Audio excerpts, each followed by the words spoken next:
quando diz que a raiz do olho está no coração. E o olho envolve toda a personalidade da pessoa, envolve o juízo, o raciocínio, não é? O judgment. Então, esta ideia é importante porque trata-se de, é o que tentamos fazer aqui, não é? De um olhar que seja inteligente, não é? Que tenha a razão também, que tenha o coração, não é? E que tenha a razão.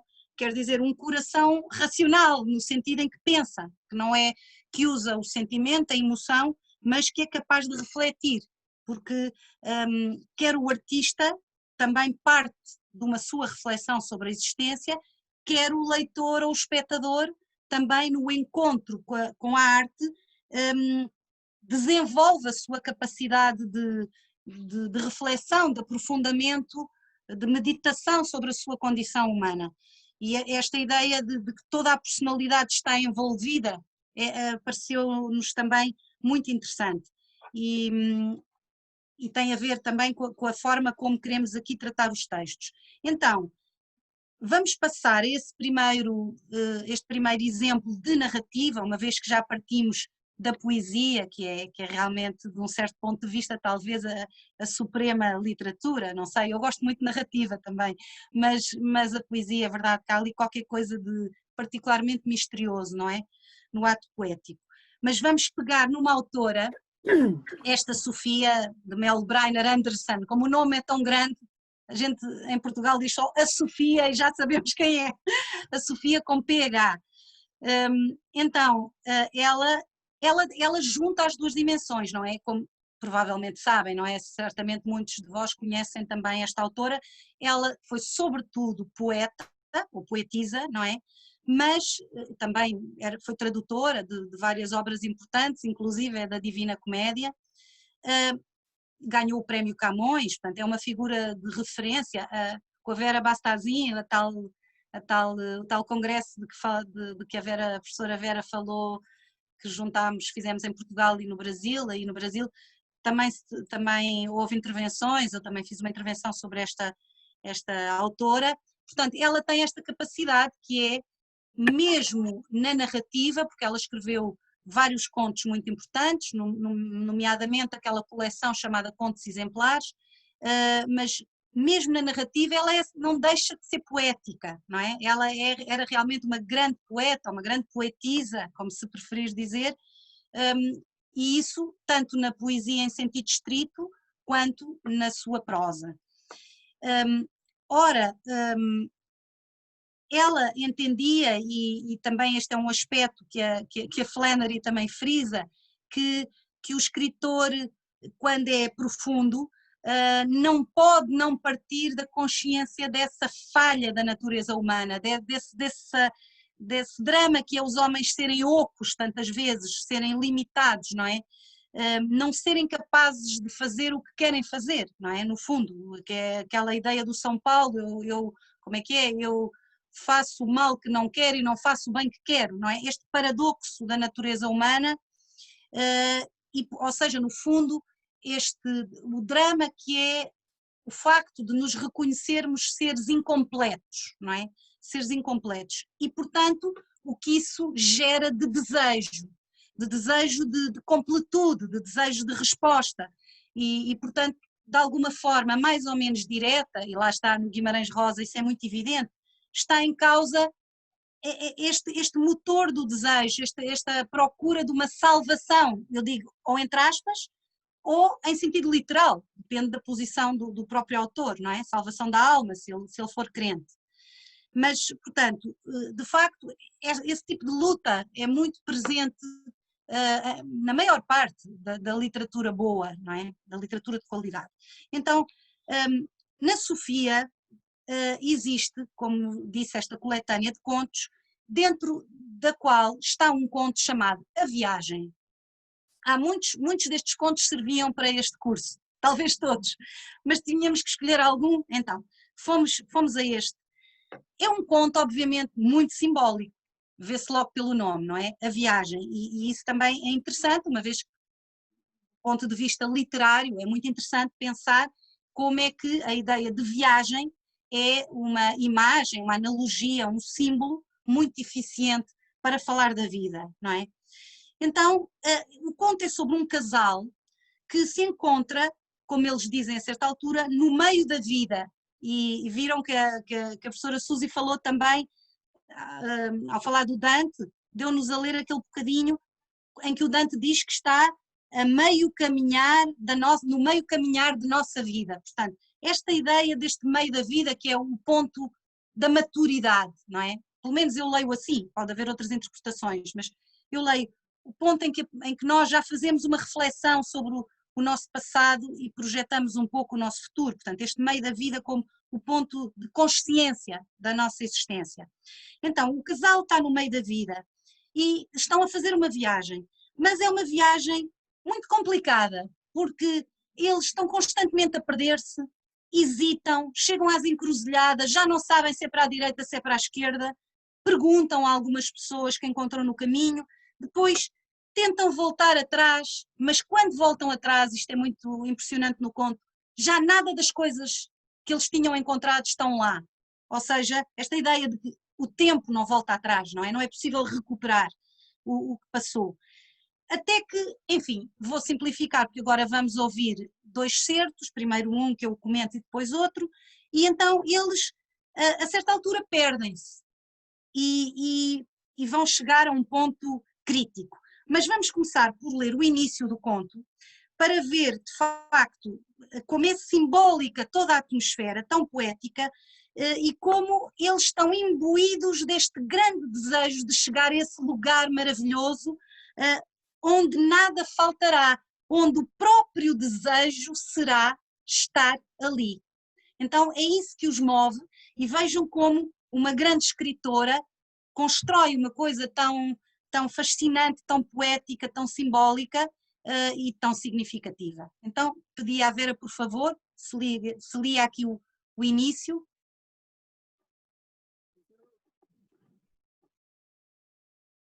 A viagem. A estrada ia entre campos e ao longe, às vezes, viam-se as serras.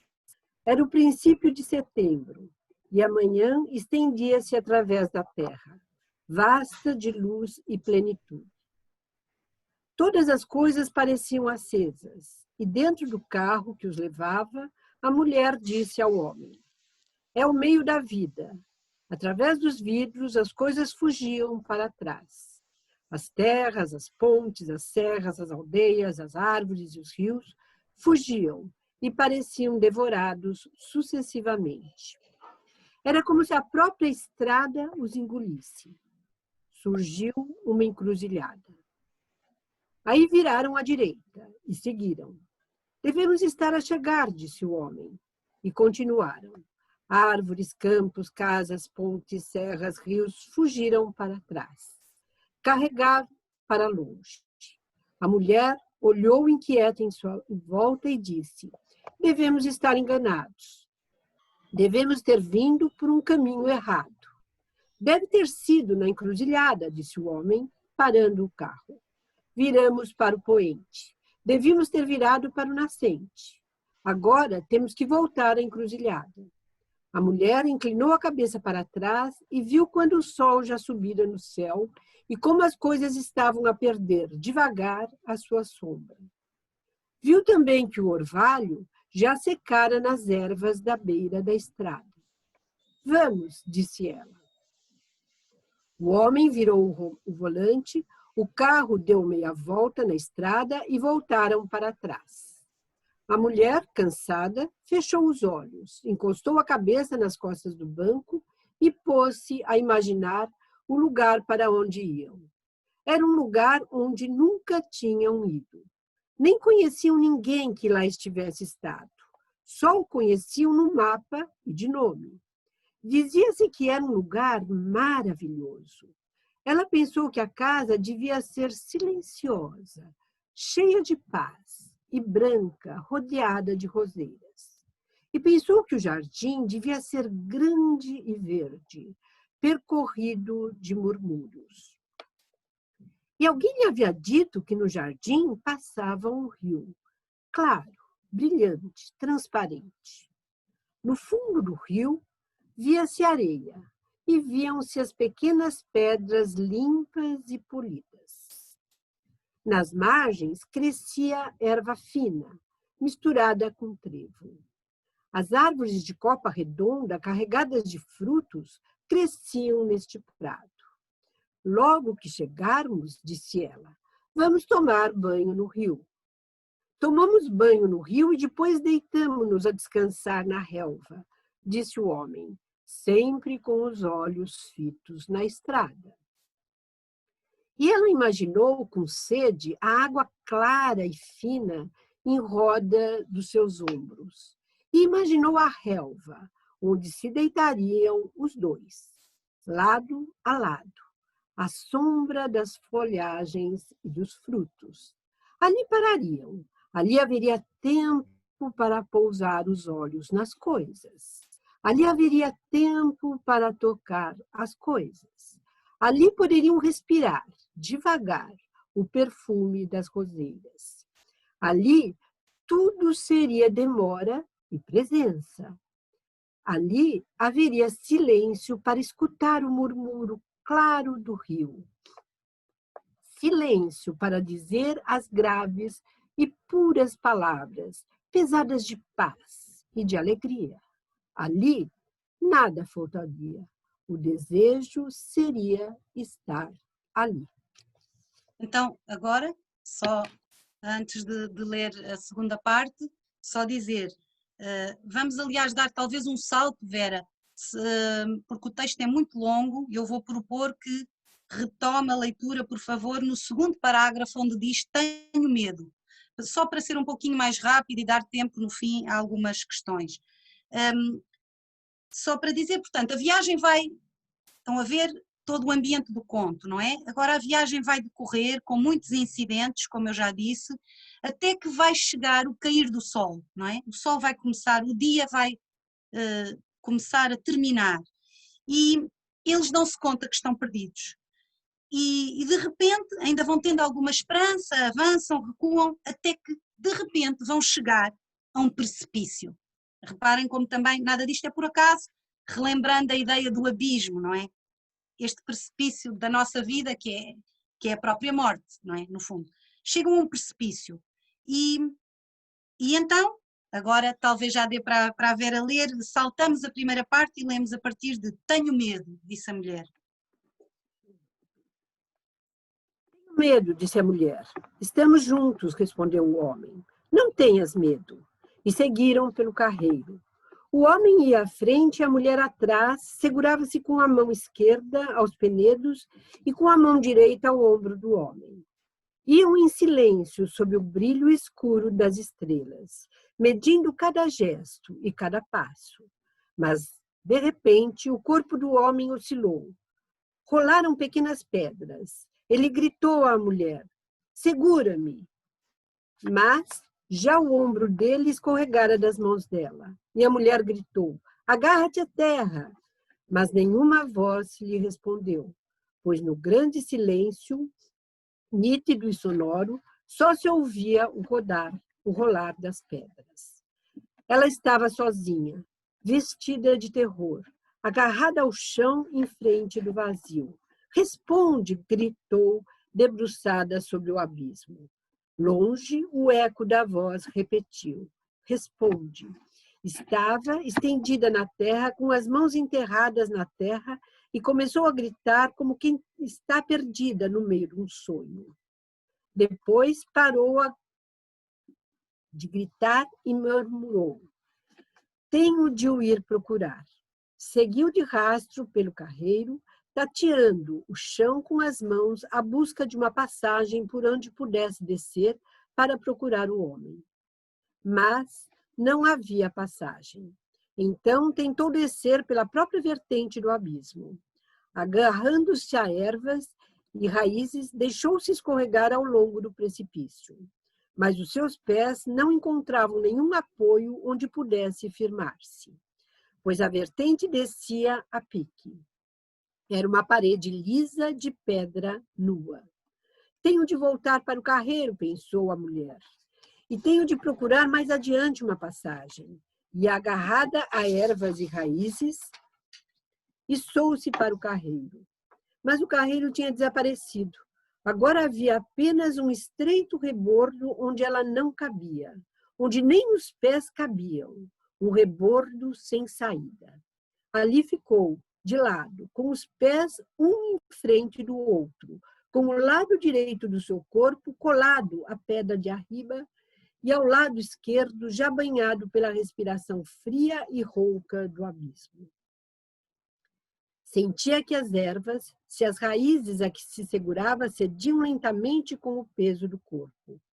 Compreendia que agora era ela que ia cair no abismo.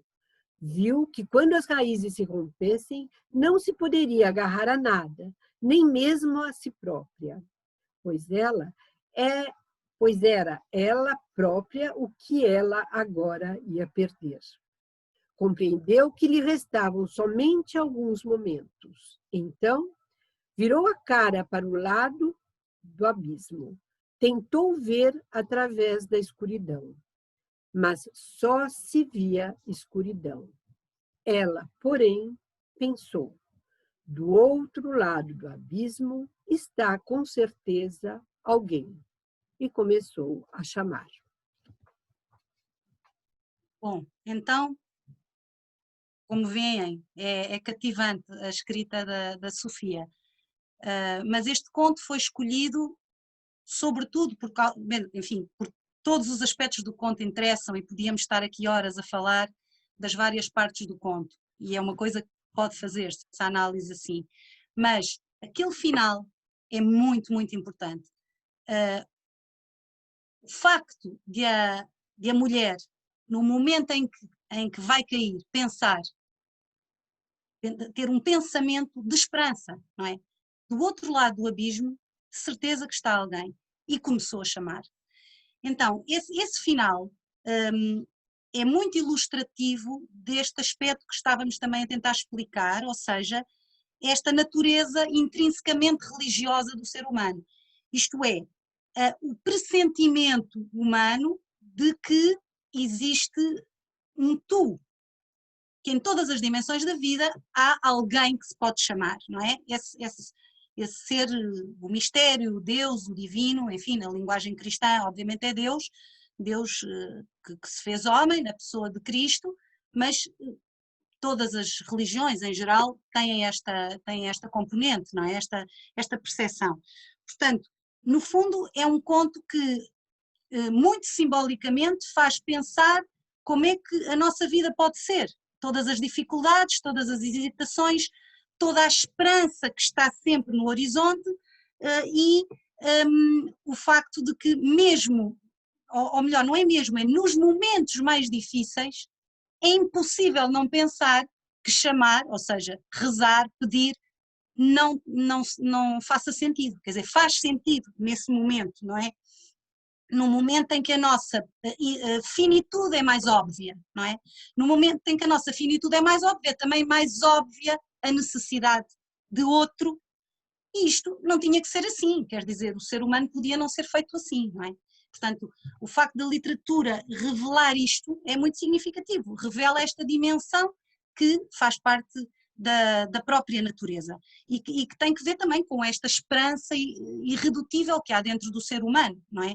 O padre António Vieira, que também alguém referiu, dizia: terrível palavra é o não, dizia, segundo a fórmula antiga, não, non, N-O-N, e ele dizia: é terrível porque por cada lado que se tome é sempre non, quer dizer, é sempre negação. E a natureza humana não é feita para a negação, quer dizer, tem sempre uma esperança, é feita para um sim, não é? Para qualquer coisa de positivo. Bom, então este conto tinha esta dimensão de perceber esta inscrição na natureza humana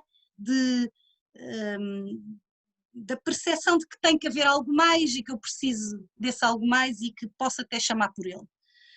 Agora, o segundo exemplo, que é de um autor completamente diferente, Joseph Roth, que é um autor, ele nasceu na Galícia Oriental, ou seja, a atual Ucrânia, na época em que ela integrava o Império Austro-Húngaro, portanto, pode dizer-se que é um escritor austríaco, é um escritor de origem judaica, nasceu no final do século XIX, 1894, e morreu morreu no ano em que, aliás, foi publicado esta novela, cujo excerto agora vamos ouvir, e no caso deste autor, o ponto-chave é outro. O ponto-chave tem que ver com o tal aspecto que o Eliot também falava, ou seja, o limite humano em confronto com um desejo ilimitado. Quer dizer, este paradoxo. Como é que uma pessoa quer fazer uma coisa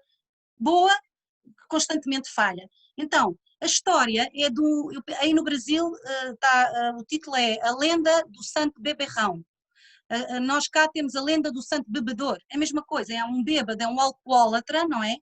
Que vive este dilema. Um dia acontece-lhe uma coisa extraordinária, podemos dizer em linguagem religiosa, cristã, acontece-lhe um milagre e ele quer estar à altura desse milagre, porque ele é pobre, é um vagabundo, vive sem nada, junto às margens do rio Sena, e há um senhor que lhe dá dinheiro e que lhe diz, mas eu dou-te este dinheiro, mas a condição é que tu agora vais usá-lo para o que precisas, mas depois vais devolvê-lo num certo local, que é uma igreja onde há uma estátua de Santa Teresinha, do Menino Jesus. Portanto, ele diz, tens que ir lá devolver o dinheiro à Santa Teresinha.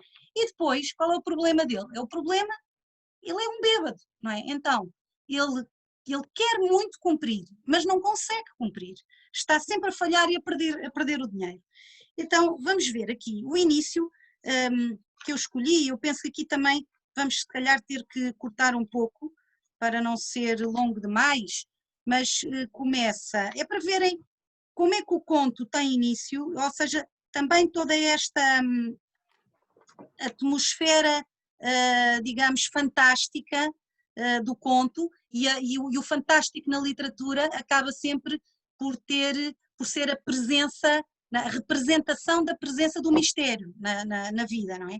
Então, eu diria, talvez, Vera, começar na tarde de primavera, etc., e depois, não sei, isto faria sentido lermos tudo até estas 3 páginas, mas não sei se é longo demais.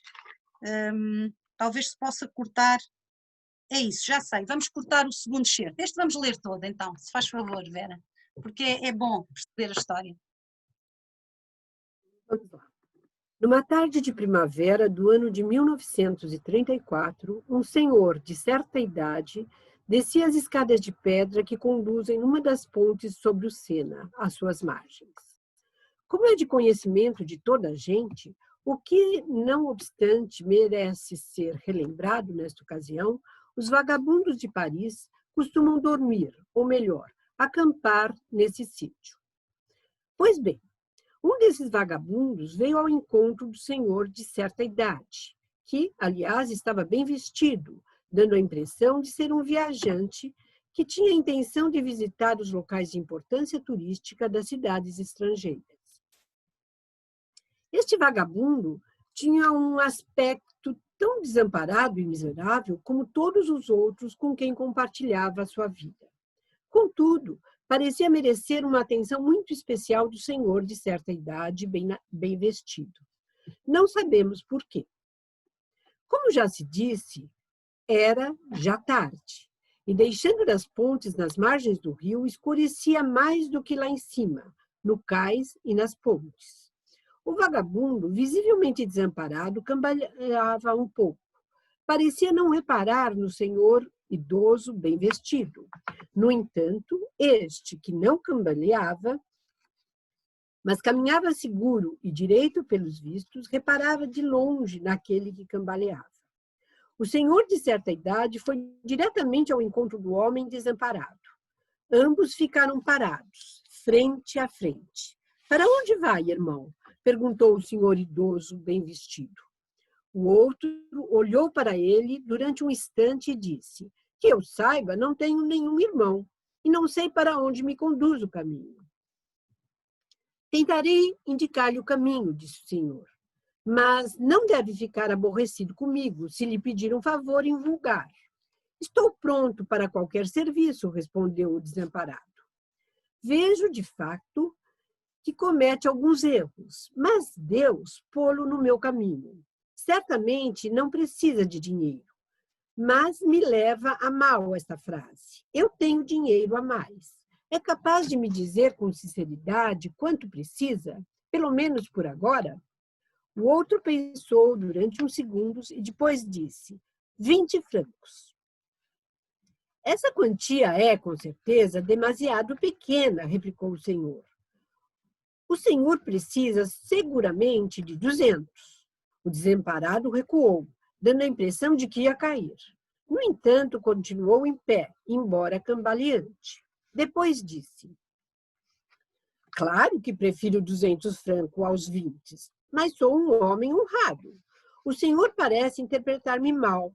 Não preciso aceitar o dinheiro que me oferece pelas seguintes razões. Primeiro, não tenho o prazer de o conhecer. Segundo, porque não sei como e quando lhe poderei devolver. Terceiro, porque o senhor também não tem a possibilidade de reclamar, pois não tenho nenhuma morada. Moro quase todos os dias debaixo de uma ponte diferente deste rio. Apesar disso, como já sublinhei, uma vez sou um homem honrado, mesmo que não tenha uma morada. Também eu não tenho nenhuma morada, respondeu o senhor de certa idade. Também eu moro todos os dias debaixo de uma ponte diferente. E ainda assim, peço-lhe que aceite os 200 francos amigavelmente. Quantia ridícula, aliás, para um homem como o senhor. Agora, no que respeita ao reembolso, tenho de aprofundar mais o assunto para lhe explicar por que razão não lhe posso indicar nenhum banco onde possa depositar o dinheiro, pois eu converti-me ao cristianismo ao ler a história de Santa Teresinha de Lisieux. E agora venero muito especialmente a estátua da santa, que se encontra na capela de Saint-Marie-Bottignolles, e que o senhor facilmente identificará. Logo que disponha, portanto, dos 1.200 francos, e se a sua consciência obrigar a não ficar a dever esta ridícula quantia, dirija-se à capela de Saint-Marie-de-Bourrier e deposite o dinheiro aos cuidados do padre, que acabar de rezar a missa.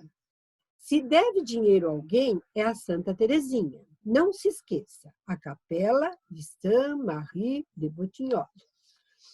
Vejo, disse o desamparado, que compreendeu perfeitamente o que eu disse em relação a mim e em relação à minha dignidade. Garanto-lhe que cumprirei a minha palavra, mas só posso ir à missa aos domingos. Está bem, aos domingos, disse o homem idoso. Tirou 200 francos da carteira, entregou ao senhor cambaleante e disse: agradeço-lhe. Com todo o prazer, respondeu este, desaparecendo logo a seguir na escuridão profunda. Obrigada, Vera. Então, estão a ver como é traçado o cenário de todo este conto fantástico e, mais uma vez, cada elemento da história é importante. Por exemplo, quando a pessoa que lhe dá o dinheiro diz: mas também eu vivo debaixo de uma ponte, quer dizer, também eu sou um ser humano, também eu tenho os meus problemas, não é que eu dou porque eu tenho tudo e você não tem nada, não é?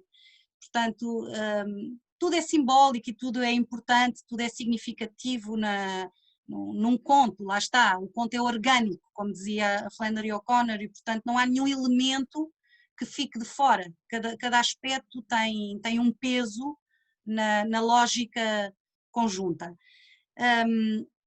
Só antes de explicar um pouco mais para diante, queria dizer que este autor escreveu alguns livros que ficaram muito conhecidos e famosos, como o Hotel Savoy, a Marcha de Radetzky, Jó, e portanto não é um escritor qualquer, e além disso aquele diretor de cinema que morreu agora recentemente, italiano, chamado Ermanno Olmi, fez um filme justamente sobre esta história, com o qual ganhou um prémio muito importante, ganhou o Leão de Ouro no Festival de Veneza, em 1988. Portanto, o livro é de 39, mas ele fez o filme nos anos 80 e ganhou um prémio. Portanto, este conto, esta história, esta novela tem sido já foco de interesse mundial por muitas razões e o Joseph Roth é considerado realmente um autor importante.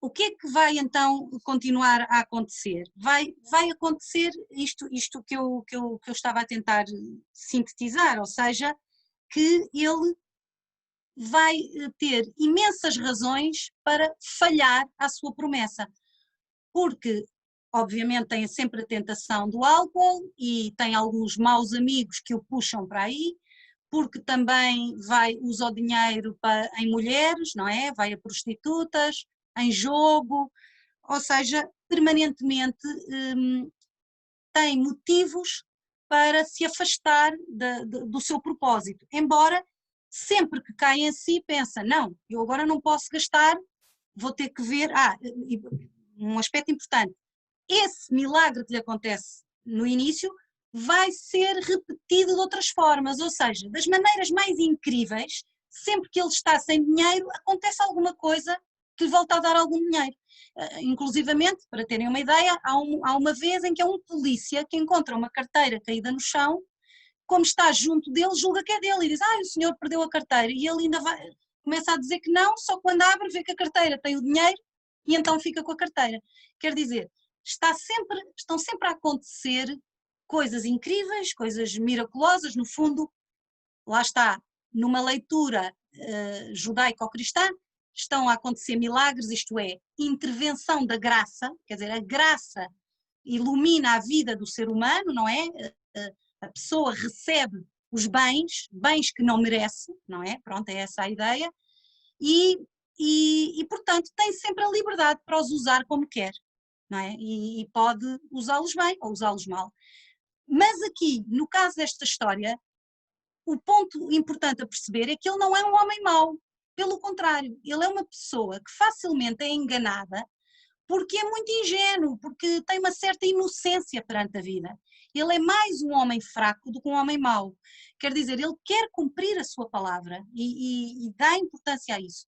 Portanto, é precisamente o dilema de que fala o São Paulo. Ele quer fazer as coisas bem e dá consigo a fazer mal. E depois arrepende-se e volta ao caminho e volta-lhe a acontecer o mesmo. Então, eu se calhar sugeria que lêssemos aqui um pouquinho do segundo trecho, talvez cortando, Vera, começando em pensava nisto tudo e terminando em descoberto a si próprio, e não é, esse é o segundo trecho? Não, acho que não, página 52. Não. É, página 54. Exato, é essa mesmo. Então, onde está esse tracinho, pensava nisto tudo, ler até ao fim dessa página e depois vamos à página seguinte e começamos a meio, onde eu vou também indicar. Então, para ver, ou seja, quando ele já voltou a perder o dinheiro, já voltou a recuperar, já anda naquele dilema, mas continua a beber. E agora vamos ver o que é que diz aqui. Ele pensava nisso tudo. Pensava nisso tudo enquanto observava os documentos já caducados. Pediu mais um Pernod, pois sentia-se profundamente infeliz. Quando finalmente se levantou, sentiu, de fato, uma espécie de fome, mas apenas aquela fome que somente os bebedores ou os bêbados sentem. Trata-se de um tipo muito especial de desejo intenso, não de alimentação, que dura uns momentos e fica saciado mal a pessoa. Imagine uma determinada bebida que lhe apeteça nesse precioso momento. André já se esquecera há muito tempo de seu apelido. Agora que estava a rever os seus documentos caducados, lembrou-se de que se chamava Cartac, Andrea Cartac. Era como se depois de muitos anos se tivesse descoberto a si próprio. Si próprio, pronto. Este ponto, reparem, este excerto é importante por várias razões, porque vemos que ele continua a beber e também esta questão da fome e da descoberta de si próprio, não é? Ele tem aquela fome que só os bêbados sentem, ou seja, aquela fome que só as pessoas pobres, no sentido que sabem que não valem nada e que têm consciência do seu limite, sentem. Portanto, aquele desejo de quem não assenta a confiança em si próprio, porque sabe que é bêbado, que falha, não é? E depois, a última ideia, era como se depois de muitos anos se tivesse descoberto a si próprio. Reparem, este ponto é muito importante, porque é no momento em que ele se dá conta dessa fome profunda que ele percebe melhor quem ele é, que ele se compreende como ser humano. Portanto, também esta dimensão, no fundo, esse sentido, esse senso religioso profundo é que faz a pessoa compreender-se a si própria. E então, agora, Vera, eu diria aí, o último parágrafo diz, e nessa noite...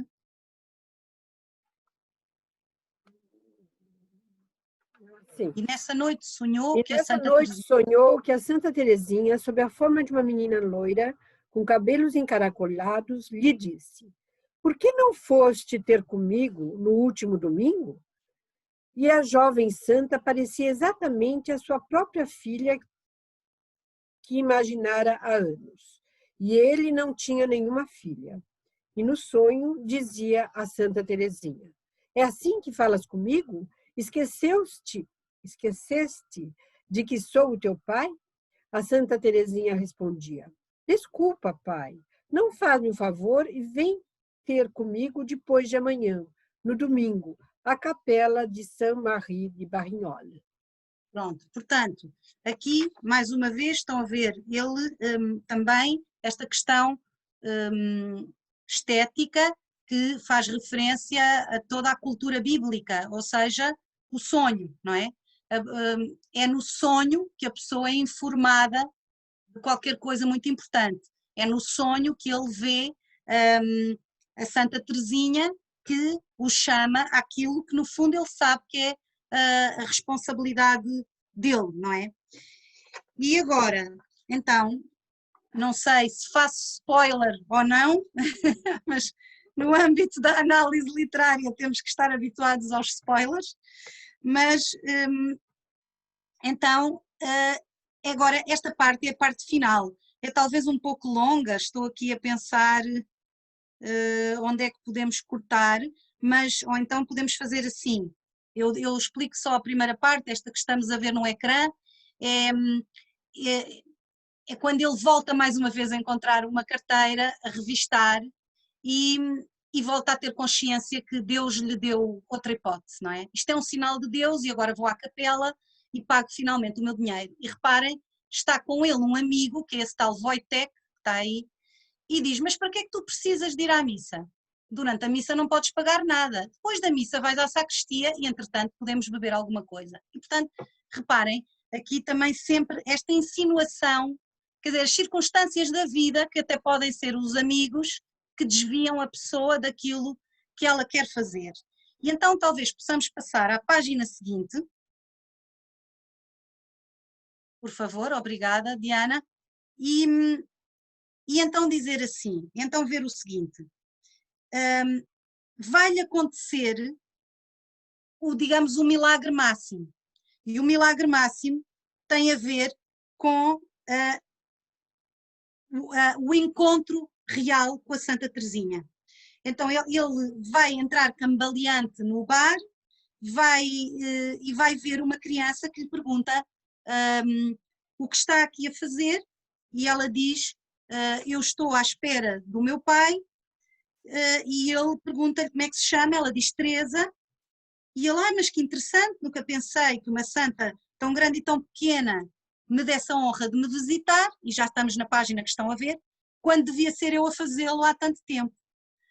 Mas eu não percebo o que diz, e agora reparem, talvez agora Vera possamos ler até ao final, que é o diálogo com a santa, com esta jovem, que é milagrosa, não é? E que o interpela, e ele explica-se. Então podemos ver aqui e ver o fim, como é que termina. "Eu não percebo o que diz", disse a jovem bastante confusa. É simpático de sua parte, respondeu Andrea. É simpático de sua parte, mas eu sei apreciar a sua simpatia. Devo-lhe há muito tempo 200 francos e nunca consegui devolver-lhes, santa menina. O senhor não me deve nada, mas eu tenho algum dinheiro na minha carteira. Está aqui, leve-o e vá, pois os meus pais estão quase a chegar. Assim, deu-lhe uma nota de 100 francos que tirara da sua carteira. Wojtek seguiu toda esta cena através do espelho e levantou-se cambaleando da cadeira, pediu 2 Pernod e queria justamente arrastar o nosso Andrea ao balcão para que este lhe fizesse companhia. Mas, enquanto Andrea se preparava para se dirigir ao balcão, caí pesadamente. Todas as pessoas do bistrô assustamos-se, e Wojtek também. Mas ainda a menina que se chama Teresa. Por não haver médico nem nenhuma farmácia nas proximidades, as pessoas arrastam-no até a capela, mais propriamente a sacristia, porque, apesar de tudo, os empregados de mesa, que não eram crentes, pensavam que os padres sempre percebem alguma coisa da morte. E a menina se chama Teresa, não tem outro remédio senão acompanhá-lo.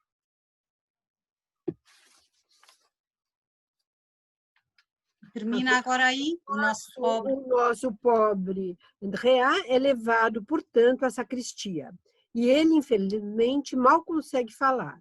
Faz apenas um movimento, como quem quer meter a mão no bolso esquerdo do casaco, onde está o dinheiro que deve à pequena credora. E diz, menina Teresa, e dá o último suspiro e morre. Que Deus nos dê a todos nós, os bêbados, uma morte tão suave e tão bela. Obrigada, Vera. Bom, então, sobre isto, digo só mais 2 coisas. Por um lado, é muito impressionante saber que nesse ano este autor morreu por beber. Portanto, esta história tem uma dimensão autobiográfica muito pesada, muito forte. Ele morreu justamente porque era um alcoólatra. E, portanto, há aqui uma espécie de profecia sobre a sua própria morte, embora, no caso dele, não tenha sido assim tão fácil ou tão bela quanto esta que ele pôs no papel, não é? Que ele construiu. Mas reparem que esta última frase, que Deus nos dê a todos nós, os bêbados, uma morte tão suave e tão bela, esta frase é uma frase que obviamente não se dirige só aos bêbados, não é? Quer dizer, os bêbados, ou aqui está os bebedores, ou os beberrões, podia estar nós, os seres humanos, nós os pecadores, nós os pobres homens e mulheres que não somos capazes de fazer o que queremos fazer, não é? E que só podemos estar confiantes numa coisa maior do que nós, não é? Numa misericórdia maior. Aliás, esta ideia de misericórdia é uma ideia que também está neste conto e que, não sei se alguém vos lembrou isto, a mim lembrou-me a história do Les Misérables, porque nos Les Misérables, Jean Valjean, não é? Quando na fase em que ele está a sofrer muito e rouba aquelas pratas, há um bispo que o defende diante da polícia dizendo não, ele não roubou, fui eu que lhes dei, aliás, olha, você esqueceu-se deste prato, leve também este prato. E é esse ponto, é essa coisa dessa misericórdia completamente irrazoável que vai ser o turning point na vida dele, não é? Esta ideia vai persegui-lo a vida toda e vai fazer com que ele mude e depois procure o bem, não é? E aqui também está, não é? A Santa Teresinha também diz, o Senhor não me deve nada. Ora, deve, era ela que ele devia o dinheiro, mas ela não só diz que não lhe deve, como ainda lhe dá mais. Portanto, também esta ideia muito da, digamos, da lógica judaico-cristã, que é particularmente do cristianismo, não é? Que é esta ideia de uma misericórdia que é maior que qualquer lógica, não é? É uma coisa ilógica, mas que pode ser absolutamente decisiva, não é? Pronto, e portanto... Sim, Acho importante o que você falou agora da misericórdia, que é um aspecto que se deve destacar aí por causa do que nós conversamos sobre os símbolos, signos bíblicos, né? Então, a exatamente. questão de que ele fala, ele, um bêbado, é o ser imperfeito, é o ser pecador, com erros, né? E que tem a misericórdia que leva a graça, né? Temos essa Exatamente. chance. Então, É eu só isso, é isso. É isso. queria Aliás, obrigada, desse Suzy, porque eu daí. ia mesmo perguntar se querias acrescentar alguma coisa, porque temos uns minutos finais e por isso, Suzy, até mais alguma coisa, ou Vera, ou Diana, ou alguma questão que a gente, para deixarmos estes minutinhos finais. Só É para exatamente isso. terminar o aspecto importante, quer dizer, um é desse no Joseph Roth, tá? E o outro é da Sofia, que é a questão da desesperança para a esperança, Exato. tá? Que acontece naquele final, a coisa do abismo, a esperança. E Sem na dúvida. leitura do Dante também é uma leitura dele, a desesperança à esperança, né? Isso mesmo. É a desesperança do erro, quer dizer, do inferno, né? Você está no inferno, até o paraíso, ou seja, a esperança, a luz, né? Que ele vê. É só destacar esses dois aspectos bastante Certíssimo, importantes são que dois, você dois pontos colocou nesses dois centrais. fatores. É mesmo. Eu quero apenas... Tem alguma uma pergunta aí sobre o título do conto? Então, só retomando, da Sofia de Mello Brenner Anderson, é A Viagem, o título do conto. E este último, do Joseph Roth, A Lenda do Santo Bebedor. Né? Esse é o título do... São os dois No títulos. Brasil está como Santo Beberrão, penso, Beberrão. Tá. não é? Esse aqui É o que texto... eu acho que o título original não deve ser bêbado, não é do Santo Bêbado, é do Santo Beberrão, ou bêbado daquele que bebe, mas não é a palavra bêbado que ele usa, é por isso que a tradução é ligeiramente diferente. Beberrão, provavelmente. Beberrão. É um pouco até para desfazer, quer dizer, no sentido, ele é um pobre coitado, não é? Mas é santo. E é esse ponto que essa contradição é que é muito significativa na perspectiva que aqui nos interessa, não é? Do limite, quer dizer, que a pessoa humana não é definida pelo seu limite, mas pelo seu desejo, não é? É mais definida por aquilo que deseja do que por aquilo que é capaz. E isso é o contrário, digamos, da posição meramente moralista, não é? A mera moral das regras que diz tu és aquilo que és capaz, não é? E aqui, nesse conto, como em vários destes autores que temos em cima da mesa, normalmente não existe essa personagem assim. Não existem figuras cujo valor é aquilo que são capazes de fazer, mas sim o quanto desejam coisas belas e grandes e boas. E mesmo que não sejam pessoas fortes, não é? Portanto, é uma espécie é uma figura de herói muito diferente, não é? De um super-herói. Podem ser heróis, mas podem ser também perdedores. Não têm que ser os ganhadores sempre. Aliás, isso é curioso. Eu trabalho muito com o diretor Manuel de Oliveira e ele era obcecado com esta ideia, que não é a vitória que define a grandeza humana. Muitas vezes pode ser a derrota até, porque dizia ele, a derrota devolve a pessoa a si própria. Portanto, é mais realista. Mas não é para... Ele não dizia isto num sentido derrotista, quer dizer, então agora ficamos aqui de rastos, todo derrotado, não mexe mais uma palha. Não, seguramente que não. Ele que viveu até aos 106 anos e fez dezenas e dezenas de filmes e esteve casado mais do que 70 anos, bateu os recordes todos. Portanto, não era de derrotismo que ele falava de um certo realismo sobre a natureza humana que ajuda a perceber lá está, como a Suzy frisou, onde é que está a esperança? Não é? É essa a posição. A esperança não está na minha capacidade própria, mas em qualquer coisa de muito valioso que me pode dar aquilo que eu desejo. Então, esse aspecto é muito, muito interessante em todos estes autores. Então, Rosarinho, a gente está nos momentos finais, né, do nosso encontro de hoje, e eu queria só fazer um breve comentário, assim, que me chamou muito a atenção nesse percurso, muita coisa interessante, muitos fios, né, que nós poderíamos retomar para ampliar ainda mais essa reflexão, mas me chamou muito a atenção o momento em que você falou, você fez a seguinte afirmação, né? Somos nada, mas precisamos, eu diria, almejamos o todo, né? Ou o tudo, né? Uhum. E aí, porque somos nada e porque almejamos o todo, que é, de certa forma, também a perspectiva do poeta, né? Exato. Do escritor literário. Ele sabe, ele tem a consciência de que ele não consegue o tudo, né? Toda a visão, toda a reflexão, todo olhar, ela é sempre encaminhada para flagrar um fragmento, né? Um ponto de vista. E o todo é algo, ou seria algo inalcançável, inatingível. Mas nem por isso nós deixamos de sonhar ou de almejar esse todo.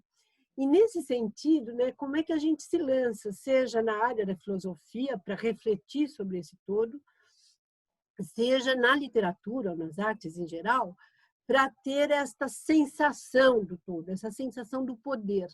Mas, ao mesmo tempo, né, retomando um pouquinho o início da sua fala, a literatura encarna, de certa forma, a questão desse mistério, né, que você fez todas as relações com a questão religiosa.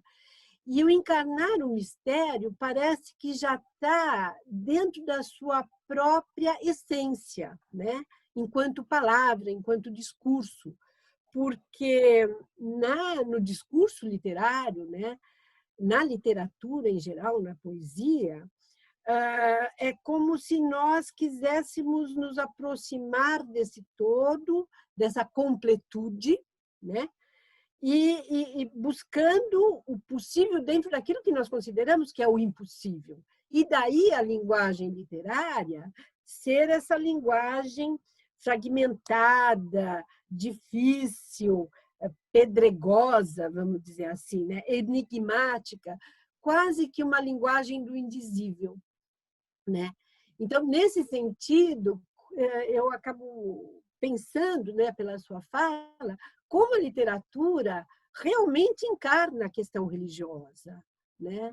A religião está nela, no seu próprio discurso, na sua própria construção, na sua própria manifestação enquanto linguagem. Achei isso muito bonito, né? E essas relações todas foram acontecendo na medida em que você ia colocando as relações entre a literatura e a religião. Ou seja, né, é um ponto aberto aí para a gente mergulhar, e acredito que muitos alunos também, né, com as suas pesquisas, possam estar se alimentando desse trabalho todo, né? Maravilhosa síntese, Vera, maravilhosa síntese. Não tenho nada a acrescentar, subscrevo, é exatamente isso. Eu vou estar em aberto para alguma questão. Eu só me surgiu isso e eu vou sugerir agora, né? Você falou da Sofia, tem gente comentando a Sofia, o conto da Sofia. Como nós temos naquela publicação do Congresso Internacional, um livro muito interessante com todo o material daquele encontro, eu vou oferecer por um sorteio agora, nesse momento, um dos exemplares, tenho aqui na minha mão, já vou pegar, mas então eu vou sugerir que a gente, só que só vai ser entregue quando voltarmos ao presencial, né? Então a gente poderia fazer esse sorteio. Será que enquanto você faz aí, prepara o livro, a gente pode fazer pelo menos 2 perguntas que ficaram aqui, né? A primeira delas é da Susana. Ela pergunta assim: seria possível, na busca por um sentido totalizante, pela mediação da palavra, realizar uma representação totalizante do mistério? Seria essa a diferença entre a religião e a literatura? Pergunta muito interessante, que eu penso que, de certa forma, a professora Vera Bastazzi já respondeu, não é? Ou seja, não sei, depois a Suzy acrescenta o que entender. Justamente é isso, quer dizer, não está na mão do ser humano fabricar por si próprio alguma coisa de totalizante, ou seja, de perfeito, de completo, embora o seu desejo seja esse. E por isso, realmente, o ato poético, o ato artístico, é aquele que mais se aproxima disso, o que vai ao encontro desse desejo e que, de certa forma, toca nessa possibilidade, ou seja, a arte acaba por devolver qualquer coisa que é maior do que o próprio homem, não é?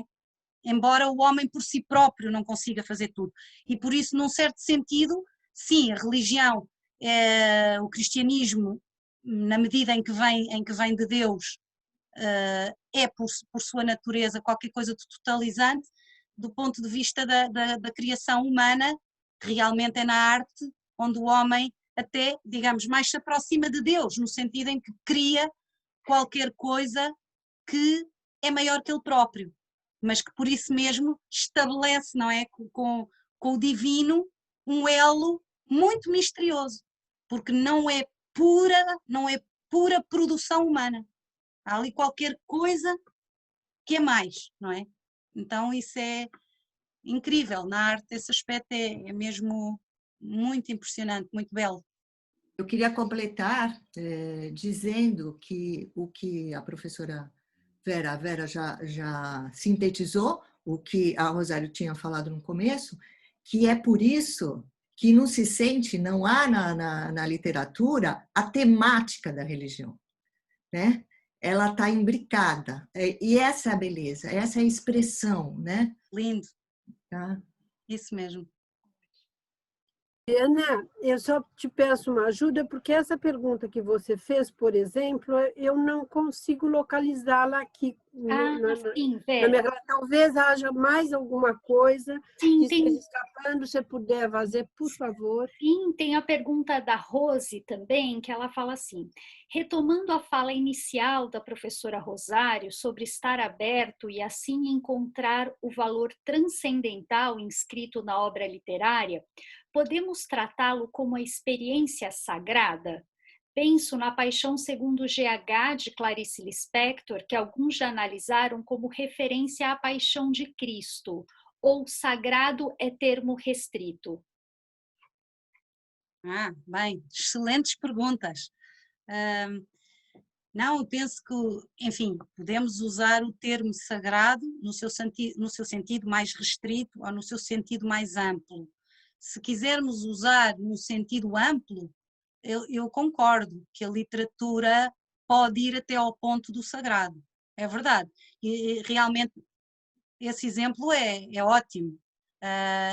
Aliás, toda a escrita da Clarice, eu também sou uma fã da Clarice Lispector, toda ela é uma interrogação religiosa, mas como diz a Suzy muito bem, não porque seja literatura religiosa, não porque seja um tema, mas porque é a posição, não é? É o conteúdo e é a forma, tudo isso exprime qualquer coisa que em última análise é transcendente, não é? É metafísico, através do físico, não é? Através do carnal, e esse conto é impressionante, não é? Barata é o físico, mas indispensável ao metafísico. Portanto, eu diria que sim, não sei, Suzy, se queres, eu diria que sim, que o sagrado, que nesse sentido podemos aplicar esse conceito de sagrado a uma certa literatura, a uma literatura que chega a esse ponto de representar, de tocar, realmente dar alguma forma a essa experiência transcendente. Aliás,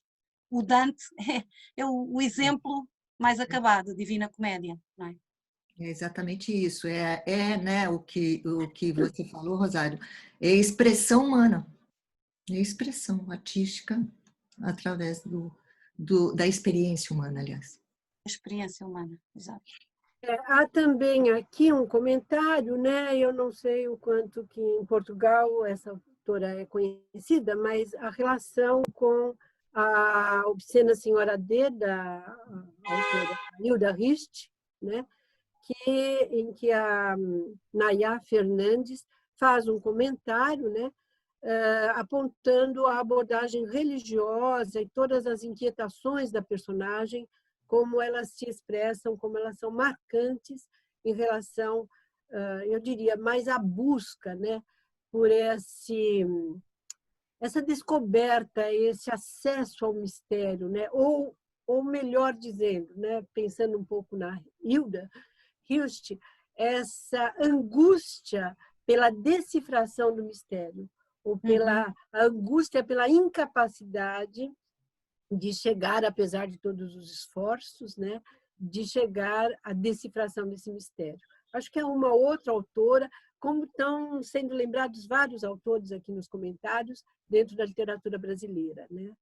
É uma questão que se faz presente em vários autores nossos. Sim, na própria Lispector, não é, Vera? Sim, com certeza, na Lispector, em várias das obras dela, se não quase todas, né? Eu queria acrescentar, aí respondendo também, uma coisa que eu lembrei, tem o Kierkegaard, que fala sobre angústia, exatamente essa angústia que vai na pergunta, né? Quer dizer, que tem no livro da Hilst, que ele aponta nesse livro, quem fala muito dessa angústia é o Kierkegaard. Que tem muito a ver com a experiência do tempo, não é? Quer dizer, nós somos seres temporais e a coisa, digamos, o lugar, entre aspas, onde mais se faz sentir a nossa incapacidade é na temporalidade, não é? Quer dizer, o tempo passa e nós não conseguimos agarrá-lo, nós não conseguimos segurar as coisas mudam e desaparecem sem que seja por nossa decisão. E, portanto, a angústia é muito uma angústia por essa busca de sentido, não é? Por esse desejo de compreender qualquer coisa que não se compreende e que se experimenta como uma transitoriedade, como qualquer coisa que parece que desaparece e que nós não conseguimos agarrar, não é? Portanto, tem essas dimensões do sentido e da incapacidade de captar.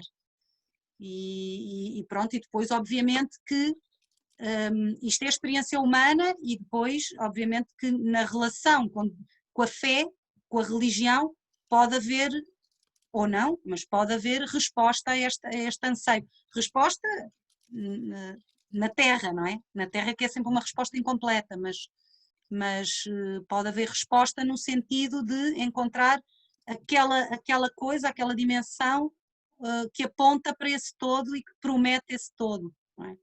que desejamos.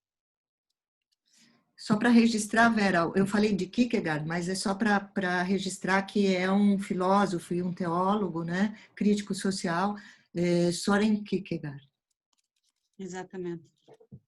Bom, gente, dado o horário, se não houver mais questões, nós podemos encerrar. Eu só vou, então, trazer aqui, né, esse livro. Ele tem um artigo da professora Maria do Rosário e vários artigos de professores do nosso programa. Alguém está aniversariando hoje? Ninguém? Então, Suzy, diga um mês aí do ano para nós. 2, do meu aniversário. 2, que é o quê? Fevereiro? Fevereiro. Rosarinho, diga uma data. Só um pouquinho, a Fabiana faz aniversário hoje. Fabiana Pérez Garcia. Fabiana, então vai levar o... Tá? Não, ela faz em fevereiro, Vera. Então, fevereiro. Quem fez ontem foi a Alessandra, vai. Tá pertinho. Então vai para a Alessandra, como é que é? porque aí saíram duas coisas, 2 de fevereiro e ontem o aniversário. Eu acho que é possível a gente deixar 2 livros disponíveis, assim que voltarmos, né? Estará lá no programa, vocês poderão procurar com a Ana. Eu já vou anotar os nomes e vocês poderão, então, ter acesso ao texto da professora Maria do Rosário e de vários outros professores do programa. É um livro interessante, não só por trazer todo esse evento que aconteceu alguns anos atrás no nosso programa, mas ele ganhou, na Feira de Frankfurt, melhor capa de edição universitária. Né? Que nos deixou muito honrados, né? Então, esses livros estarão à disposição. Voltamos amanhã, Diana, aliás, voltamos hoje à tarde na aula inaugural, né? E com um mini curso amanhã, no mesmo horário, às 10 horas, dando prosseguimento a essa delícia que foi a manhã de hoje. Diana, você tem mais alguma coisa para dizer? Não, eu só gostaria de reiterar todos os agradecimentos que foram colocados aqui no chat, foram muitos, né, as pessoas elogiando muito e agradecendo muito essa oportunidade, e eu reforço também os agradecimentos, dizendo que foi assim maravilhoso poder compartilhar essa manhã com vocês, e que amanhã então nos encontramos às 10 horas, todos aqui novamente para a segunda parte desse mini curso. Então, muito obrigada a vocês e obrigada também por todos que nos acompanharam e nos colocaram aqui os comentários, tá bom? Até mais, então. Obrigada a nós. Até amanhã. Até.